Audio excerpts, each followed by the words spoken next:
Baik, di ujung sana sudah tersambung Mbak Neni Makmun ya. Mbak Neni Makmun ini adalah seorang penulis, seorang novelis, seorang pengelola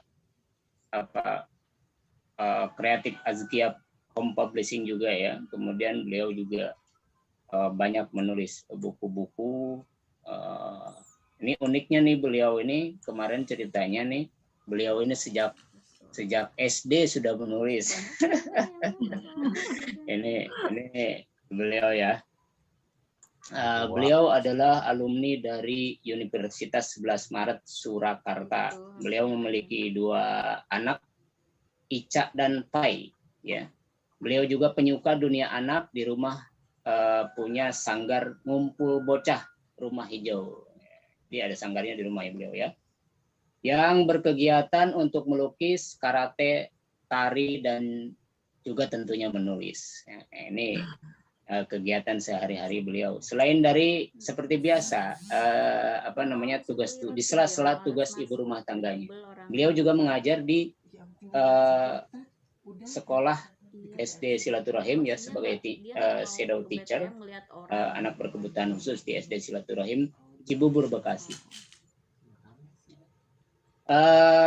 Beberapa novel yang beliau tulis banyak sekali, diantaranya ada Di Sudut Hati ya. Kemudian ada novel Karena Aku Memilihmu, ada novel Forgotten Angel, ada novel Pupus. Apa nih maksudnya nih ya? Nggak ngerti, dah hanya penulis yang ngerti sama pembaca. Kemudian novel Dalam Sebuah Kloset, kemudian Aku Bukan Pilihan, dan lain sebagainya. Ada buku Kepingan Cinta ya. Ini bukan kepingin cinta ternyata. Kalau kepingan itu berarti sudah berkeping-keping ya. Sudah pecah, retak, dari retak dan berkeping-keping. Berkeping-keping ya. Tapi kepingan pun ya menjadi sebuah buku. Itulah kalau penulis. Jadi kalau sama penulisnya apapun jadi buku. Apapun jadi buku ya. Situasi apapun jadi tulisan ya. Situasi apapun menjadi tulisan kalau suka menulis. Jadi begitu ya sekilas kabar tentang Mbak Neni. Saya sapa dulu di sebelah sana. Assalamualaikum warahmatullahi wabarakatuh, Mbak Neni Makmun.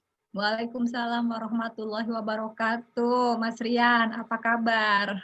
Alhamdulillah, semoga Mbak Neni dan keluarga sehat semua ya. Terima kasih, alhamdulillah baik. Senang sekali di sore hari ini bisa kembali berjumpa nih, bisa kembali hadir di alam setelah kemarin saya cari filenya tidak ada. Semoga ini tidak terjadi lagi, dan terima kasih banyak sebelumnya. Ini kita masih tetap akan bicara soal ya seneng menulis adalah masih mengulang kemarin ya, takut filenya nggak ketemu, kita memulai aja ya, dianggap mulai lagi aja. Ya betul, takut nggak ketemu. Emang nggak ketemu sih kemarin kita. Oh iya. Sudah kita ini aja reschedule seperti kemarin. Ya, seperti kemarin aja. Barangkali kita akan membicarakan beberapa hal ya, diantaranya itu mungkin pertama itu dari sisi Mbak Neni dulu, yang kedua mungkin baru kita akan membicarakan masalah tulisan.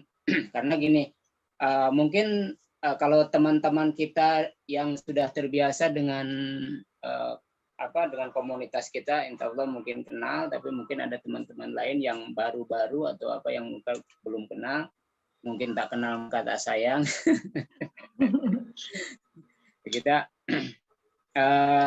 Kita gali dulu nih teman-teman, siapa beliau ini gitu kan. Kita gali dulu untuk sesi pertama ini, kita gali dulu siapa beliau ini, dan kita tadi sudah banyak sudah sedikit kita tadi ulas tentang profilnya Mbak Neni, tapi kita yang belum tahu nih sekian banyaknya karya Mbak Neni yang kalau dulu saya main ke IBF atau IBF, main ke toko buku, pasti ada nama Neni Makmun tuh, udah nggak sudah tidak asing lagi gitu bagi saya. Yang sebelum ketemu pun sudah kenal nama Nenek Makmun ini. Nah, itu Mbak Neni nih, kasih tahu teman-teman nih, sejak kapan nih Mbak Neni menulis, Mbak Neni? Sejak kapan menulis ya? Jadi kebetulan dari SD sudah suka mulai menulis. Awalnya pasti kenal dengan buku-buku dulu. Jadi ada dulu saudara dari ibu, namanya Yutarmi. Beliau itu guru SD di dekat rumah. Nah, kalau pas main ke rumah, dia tuh rajin banget bawain saya buku-buku yang kebetulan hanya dikonsumsi buat para guru ya, buat anak guru para guru aja di situ. Jadi nggak dijual kayak waktu itu ada yang saya kenal tuh namanya majalah Ceria. Nah, itu nggak bisa langganan kalau bukan dari pendidik. Nah, Yutarmi itu majalah anak-anak ya? Buku anak. Jadi buku cerita anak, ada pantun, ada puisi, ada cerpen di situ. Terus juga ada soal-soal dari kelas 1 sampai kelas 6. Kayak Bobo juga sih, hampir sama kayak Bobo. Cuma kalau Bobo kan kita bisa langganan secara umum, Ananda, terus apalagi Gatot Kaca, waktu zaman-zaman dulu majalah Kuncung masih ada juga. Betul. Jadi berawal dari suka dibawain buku, terus ya itu jadi mulai suka lihat-lihat isinya seru ya baca. Akhirnya ya nggak hanya Ceria, akhirnya merambah ke Bobo, Ananda tuh sempat dilangganin majalah Ananda juga sama Mama. Jadinya mulai dari situlah mulai suka cinta sama membaca sama menulis. Terus kok bisa ya ini dimuat kayak gini, ada tulisan puisi gini, gimana caranya? Tanya Yutarmi. Bisa, Mbak tulis aja, nanti dibantu dikirim ke majalah. Nah, dari itu mulai tuh tulis tangan dulu. Tulis tangan, terus memang nerimanya masih tulis tangan, dikirim, coba-coba waktu itu dikirim ke majalah Ceria sama majalah Gatot Kaca, dibantu sama Yutarmi. Akhirnya ternyata dimuat. Nah, sejak itulah dimuat dan dapat ini merchandise, nggak lupa kayaknya dapat kotak pensil sama buku tulis gitu, tapi yang seneng banget tuh jadinya tambah semangat waktu itu. Nah, ya itu berawal dari mulai kelas 3, mulai ngerti nulis, kirim tulisan, ya udah berlangsung sih SMP, SMA itu udah mulai ngirim tulisan ke media, meskipun tulisan-tulisan pendek asal dimuat aja di koran. Iya. Itu kelas berapa tuh mulai menulis tuh Mbak Neni? Kelas 3. Kelas 3 ada SD, nih. Kebetulan semua tulisan disimpanin ya sama Mama ya. Jadi saya sempat ngeliping semua tulisan nih. Ini tulisan kelas 3 SD. Judulnya juga apa? Lucu-lucu gitu. Gatot Kaca. Ya? Sarungku, ini cerita waktu taraweh nih, pengalaman taraweh, sarungnya melorot. Terus ada tulisan puisi doa dan ibu nih kelas 3 SD tahun 85. Nih, nah tuh. Tahun 85 ya. Doa iya. Ibu. Kelas 3 SD. Ya udah akhirnya clipping cukup jadi satu buku.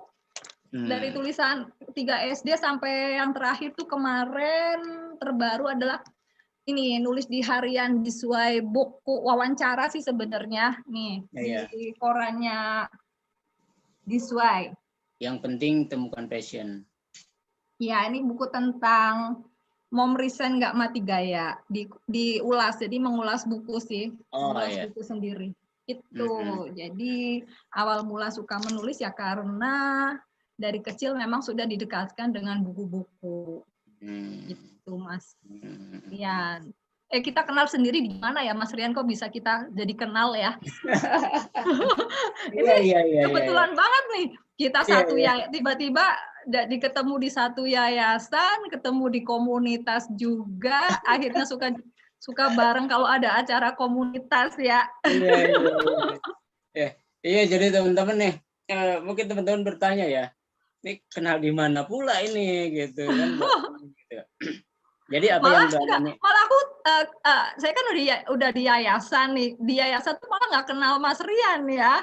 Nah, jadi kenalnya malah di komunitas dulu. Ternyata habis di komunitas diisi writing baru loh, Mbak Neni tuh ngajar di silaturahmi. Lah saya kan juga silaturahmi tapi di radio ya waktu lalu ya. Udah berapa? Udah 5 tahunan yang lalu loh. Betul. Ya, jadi Mbak Neni ini mengajar di sekolah holistik ya di Cibubur ya. Beliau di bagian apa Mbak Neni? Di Ini shadow saya teacher di ya? shadow teacher SD, sekolah dasar untuk anak berkebutuhan khusus. Iya, jadi beliau juga di situ. Sebenarnya mungkin masih satu yayasan dengan tempat saya berkegiatan di situ ya. Saya berkegiatan di Buku juga waktu itu di lembaga dakwah di Cibubur gitu teman-teman. Nah, kemudian kalau tidak salah tuh awalnya tuh anak saya tuh Khadijah ya, anak yang kedua itu kan ke rumah Mbak Neni itu. Ke rumah Mbak Neni, Neni Makmun. Emang Neni Makmun yang mana nih? Neni Makmun Oh iya, ada acara sekolah ini berkebun. dari sekolah. Dari sekolah Betul. jadi pada main ke rumah nih, ke Sanggar ceritanya. Terus Kalau cerita tidak salah ya di mungkin di rumah. situ tuh saya kayaknya kenal-kenal nih Mbak Neni Makmun gitu. Terus waktu itu juga kita saya diajak sama si Nyuwan ya Pak Nyuan. bergabung di komunitas itu. Ternyata dua orang ini teman-teman Ada dua lagi orang ya. ini adalah foundernya gitu di komunitas itu gitu teman-teman. Padahal sebelumnya juga saya juga waktu itu sering tuh lihat nama Pak Nyuwan, bukan Nyuwan ya, kalau di buku tuh NS NS Budiana. Budiana. Karena saya dulu pernah juga di perpustakaan ya di Sukabumi. Itu kita konsen ke buku-buku pertanian atau teknologi tepat guna gitu. Jadi buku-buku pertanian yang dikirim dari Jakarta waktu itu dari para donatur itu banyak juga tuh buku-buku pertanian. Jadi kenal waktu itu nama penebar swadaya gitu. Dan sering tuh meskipun sekilas kalau sering kan jadi kenal juga kan, kita kan nyortir buku tuh NS Budiana kan. Nah, juga jadi nama NS Budiana nggak asing gitu. Kemudian nama Neni Makmun juga itu sering tuh di toko buku ya, di toko buku gitu. Saya sering tuh jalan-jalan ke toko buku. Pokoknya kalau saya tuh dulu ya waktu SMA, SMP, SMA dan sampai sekarang pun ya. Kalau punya duit itu yang terbayang pertama itu kan toko buku. Betul. Ya, kalau punya duit itu yang terbayang pertama itu toko buku gitu. Ya, sampai saya udah punya anak pun saya masih sering tuh berburu buku gitu. Kadang-kadang kita saking seringnya kita kadang-kadang nggak berani tuh datang ke rumah itu langsung memperlihatkan buku gitu. Takut salah juga gitu di keluarga. Karena kita beli buku terus gitu. Ya. Betul. Ya kalau Jadi, emang udah suka ya, mending beli buku daripada beli baju. karena sering suka. Jadi nama-nama itu sudah tidak asing lagi. Akhirnya teman-teman saya kenal nih dengan Mbak Neni ini ya dan Mbak Nyuman ini. Kira-kira seperti itu teman-teman ya yang belum mengenal. Dan saya juga alhamdulillah saya menerbitkan buku juga atas bantuan Mbak Neni, atas bantuan Pak Nyuwan juga ya. Alhamdulillah. Alhamdulillah gitu. Dan bukunya sudah melalang buana ya, nggak hanya di Indonesia ya, Pak Srian. Alhamdulillah, Rasanya alhamdulillah. senang kalau bukunya. Senang. Alhamdulillah buku saya sudah nyampe di USA ya. Sudah nyampe di USA, ada teman-teman yang kemarin tuh yang ke sana gitu, satu komunitas muslim di sana, mereka juga ngajar di sana. Kemudian minta buku, jadi teman-teman juga bisa lihat tuh di website buku saya ya, ada ya di www.islampopuler.com itu ada juga endorse-nya beliau. Kemudian sudah nyampe juga di Taiwan, di Singapura juga teman-teman sudah nyampe ya, gitulah ada pembaca. Kitanya mah di sini saja ya, tapi pemikiran kita sampai kemana-mana. Itulah kalau seorang penulis, kalau bukunya sudah kemana-mana, yang nulis tetap di rumah sama si menulis, tapi pemikirannya bisa terbang kemana-mana. Ya, itu saya yang belum seberapa tuh teman-teman. Kalau Mbak Neni bukunya sudah berjubel, bayangkan saja sejak SD. Jadi tulisannya tuh mungkin sudah melanglang buana ke seluruh dunia kali ya.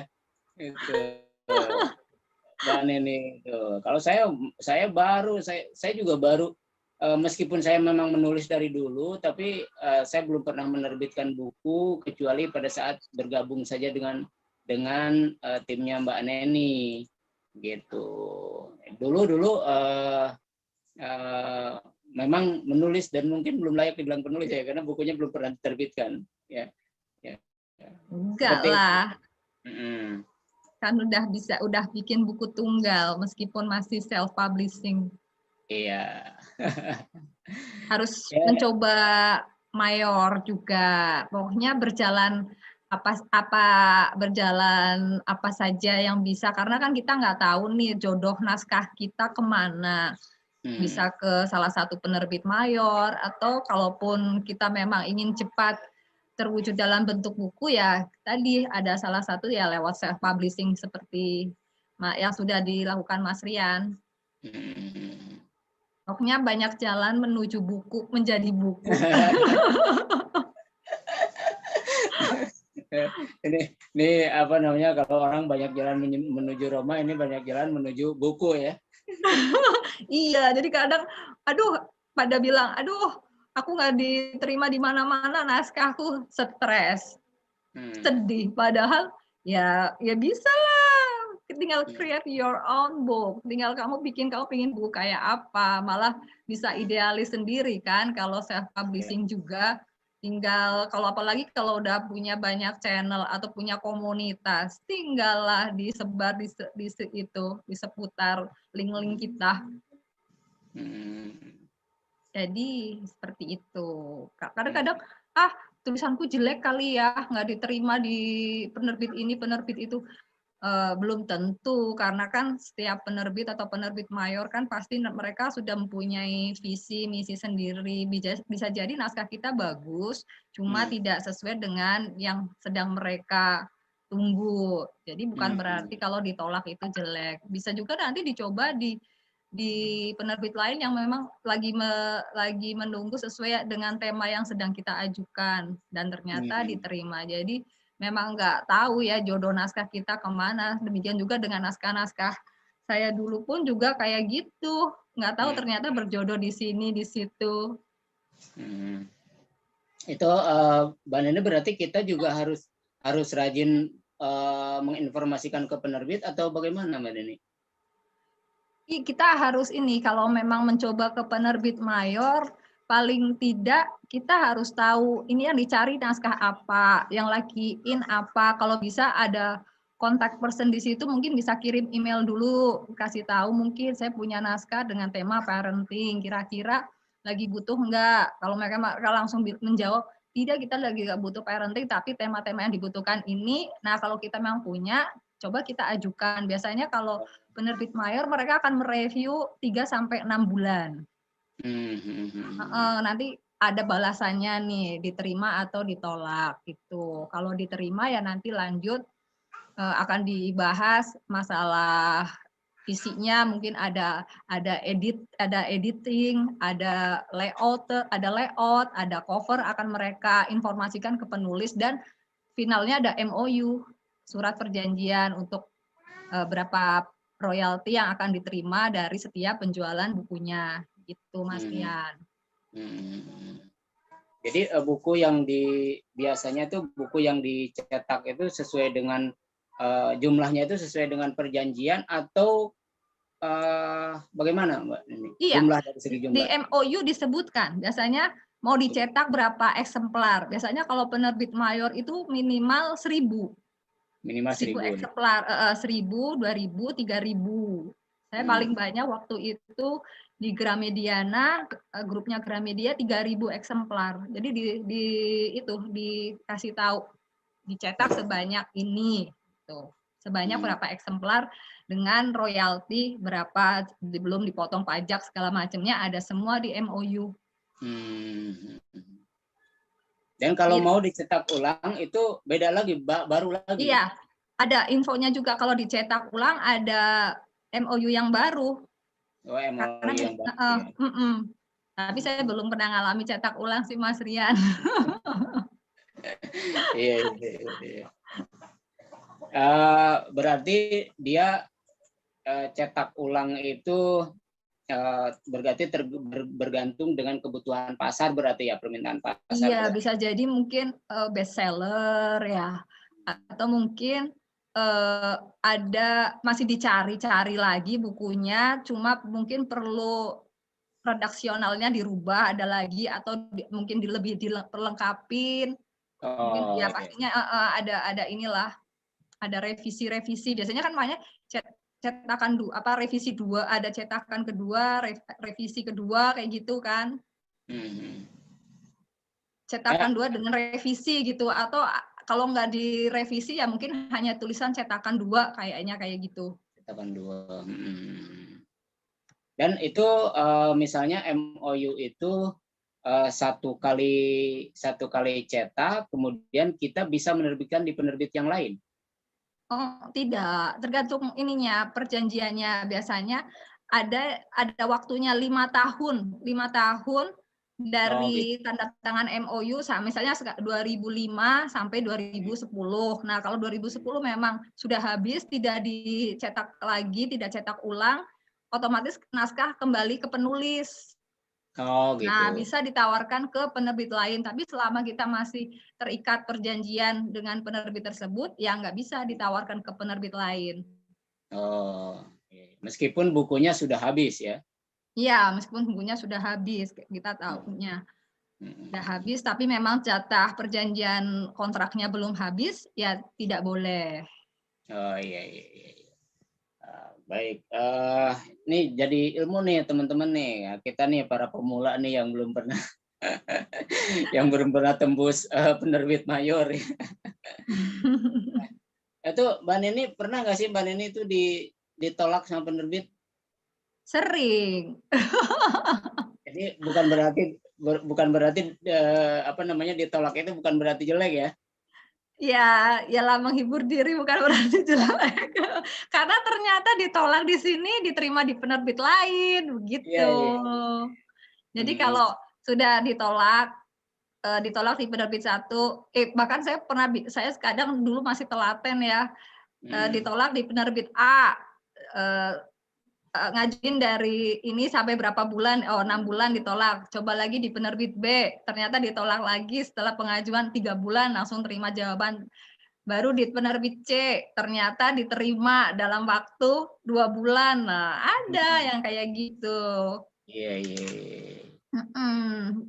Ya seperti itu, pokoknya kalau ditolak di satu dicoba di lain, cuma kita mesti lihat ini tipe buku yang diterbitkan seperti apa, jenisnya, novel, terus model-model ceritanya kayak apa, seperti itu sih Mas Rian.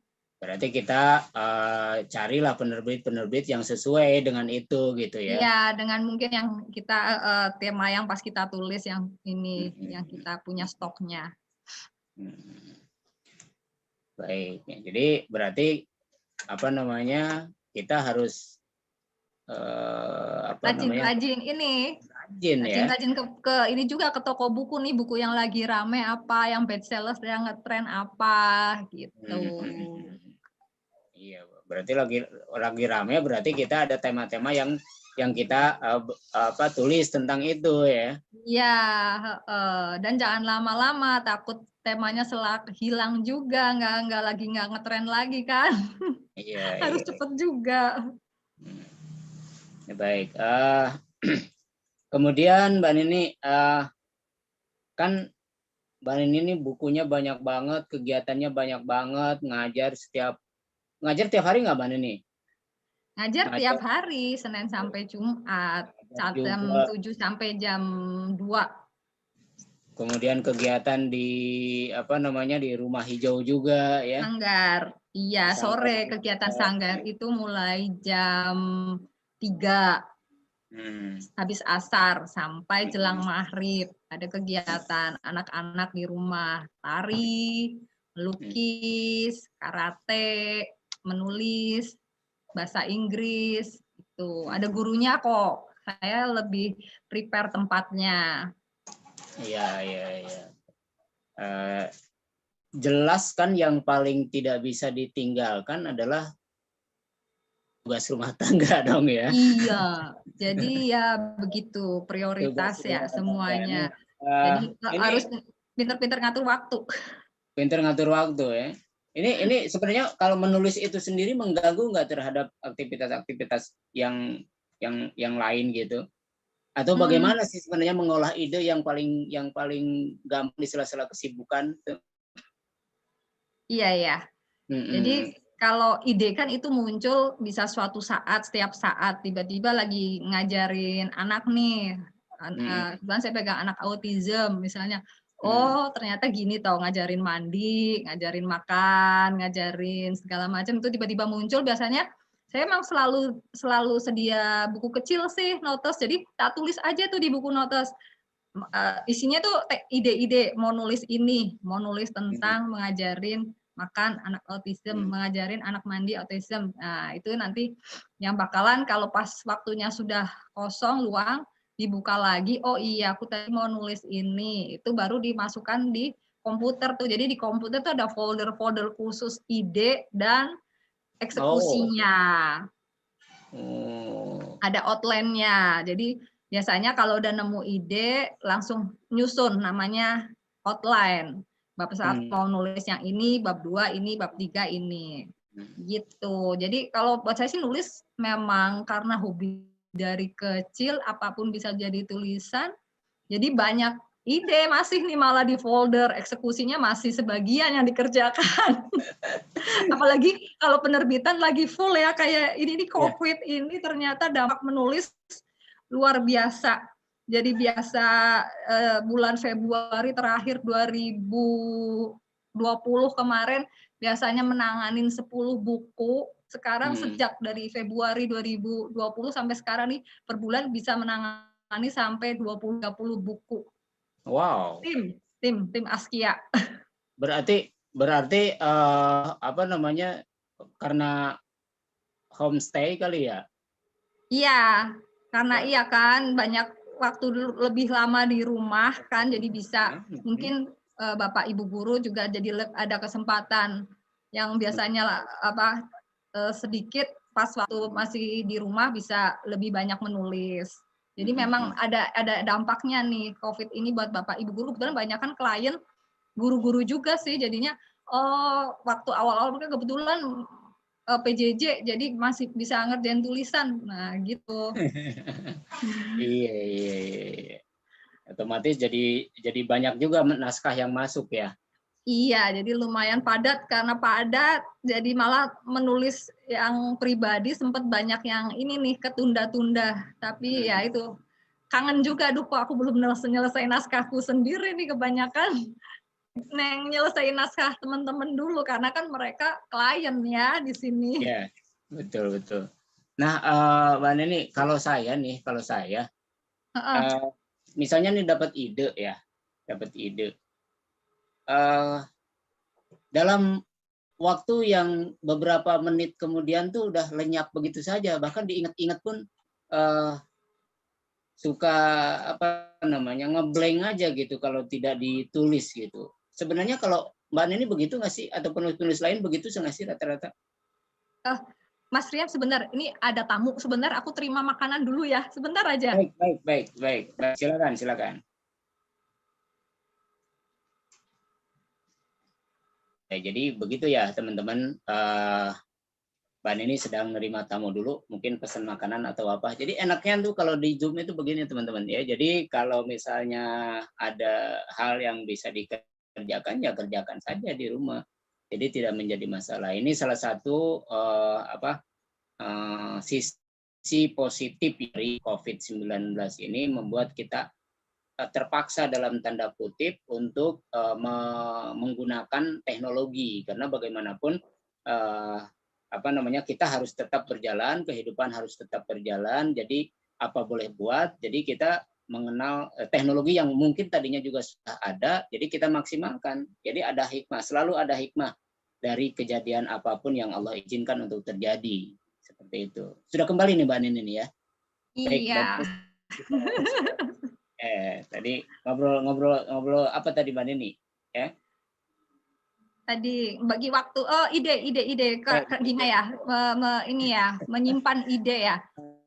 Jadi itu tadi, kalau ide itu cepet banget hilang loh. Ide itu kayak harta karun kalau buat penulis. Jadi itu bisa muncul di manapun tiba-tiba. Biasanya kita kan nggak pernah lepas dari gadget nih, dari handphone. Udah saya ada aplikasi note di situ, pasti tak tulis di situ.